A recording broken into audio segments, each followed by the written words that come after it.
Thanks guys, I'm here in Ancaster at Yellow Dog Grooming, and what are we talking about today, Vicky? Dog grooming. That's right. And so we have two examples. We have my little guy Bentley, and he's a short hair, and we also have a Maltese mix. So what are the difference in brushes that you're gonna need to get for them? Okay, so let's start out with your little Dachshund here. Now you can see he's got a very short coat, so what we want to brush him with is something called a rubber curry brush. Okay. So what this is going to do is it's going to go down over his coat, and the rubber, see that, is picking out some of that hair.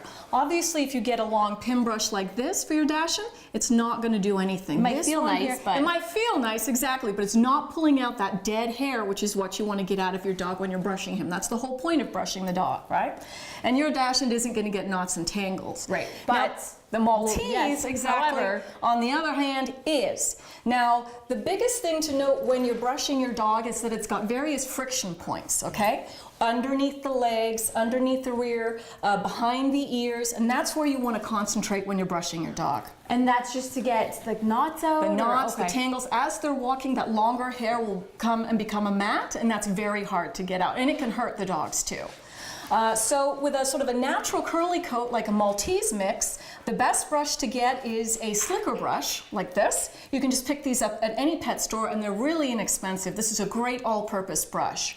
And what you're going to do is you're going to start at the back of your dog. Okay? And why at the back? Because that makes them feel a little more comfortable with it before you get up to the head, because that's always like, when hey, what's the sharp pointy thing coming at my face? And you can start gently so that they become familiar with the feel of it. Okay, and then you can move into the more sensitive areas that would be sort of up by the ears and up around the head. Okay, the slicker brushes do come in two different sizes. Now, the standard size is great for the body, but I would also always recommend getting a smaller brush, right, for the feet.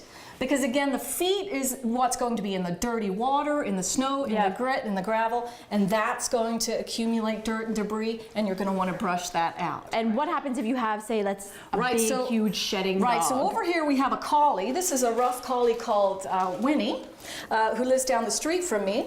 And Winnie's owner, Wendy. Yeah. Now you can see that the rough collie has a lot of coat. Okay, this is Wilson here, but the coat underneath here is all dead skin. So the best thing to groom your shedding dog with would be to be a rake. Okay, so you can do this by lifting up the upper layer. You can see the dead hair underneath, and then you're going to rake that through like this. Oh, and you see already? Look at that. See that coming off? You're pulling out the undercoat, and this doesn't damage the beautiful top coat. When you sign on for a dog like a collie or any shedding dog, it is a commitment to grooming. Exactly. You really need to know about the grooming habits. So if you don't like to brush your dog, don't get something like a collie or anything that sheds, because it is important that you brush your dog. The skin underneath isn't going to get the oxygen to it needs if it's got all of this dead skin on top of it, preventing the air going down. And that's when you can get nasty skin conditions. Right, and grooming is part of having a healthy dog. Absolutely. If you're going to get a dog, you have to groom it. And if you get a new puppy, get yourself a little pin brush or a slicker brush and immediately start teaching it, how it's going to feel when you're doing brushing. It's just a part of pet ownership. And another part of pet ownership is nail clipping, and that's what we're going to be looking at next. So we'll see you guys soon.